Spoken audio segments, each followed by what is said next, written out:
The Chicano Movement was born out of Mexican Americans fighting for civil rights and the notion that knowing our history was key to having self-identity.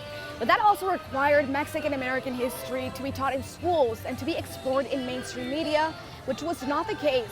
That is why community members from Arvin and Lamont took it upon themselves to make that change through a magazine. We put out our first issue in 1973.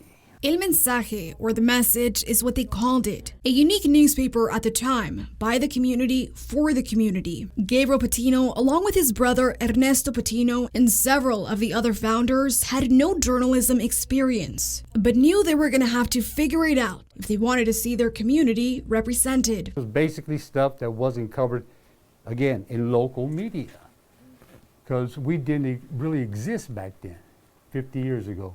We didn't exist. As a matter of fact, my birth certificate says I'm white.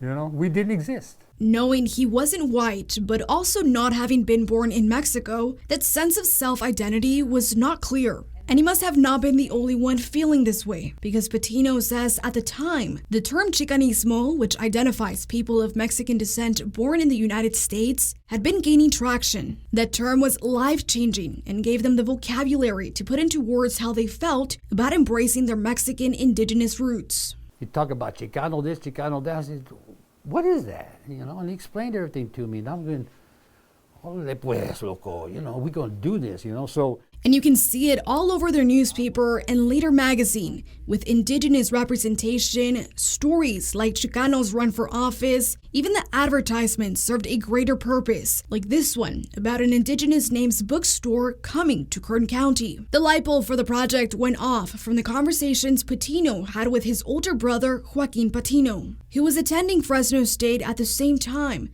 and learning about Chicanismo, bringing these ideas back home. Because it seemed like nothing came in to Arvin Lamont area about, you know, Chicanismo.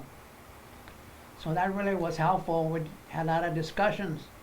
And little by little, Arvin was changing in subtle ways, but it was changing because all the information was coming down from Fresno. That change was not immediate, but it was long-lasting. While in college, Joaquin joined a club called Mecha, which was the Chicano student movement. And when he came back to teach in Shafter, he says he brought that club to the high school students there. I was trying to involve more culture into the school, little by little.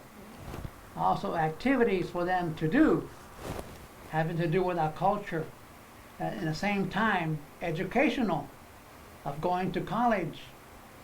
If I made it, you could make it. While Joaquin was teaching the history of Mexican Americans to his students, he was also creating history by engaging the next generation. His brother could see that and was busy documenting it in his magazine, El Mensaje. They say it wasn't easy though, as there was pushback against Chicano studies programs in education curriculums. Hunger strikers or the sit-ins or, you know, that kind of thing.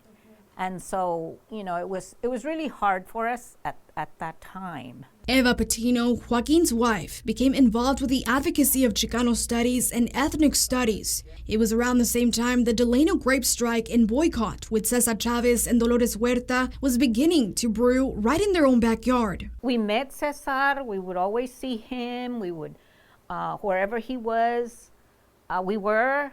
Two fights, she says, continues today, with people still fighting for farm worker rights and ethnic studies in education. Meanwhile, Gabriel Patino says, although there is still a lot of progress to be made in those spaces, there has been a change in representation on behalf of legislators and through media coverage. It makes me feel good because, you know, I might have been a little part of it, you know, but it was a group effort. You could have different people doing different things, but the same objective. And Gabriel Patino is still uploading many of the issues he has been able to recover throughout the years. We have those linked on our website, turn23.com. In Bakersfield, Bonnie Patino, 23 ABC News, connecting you.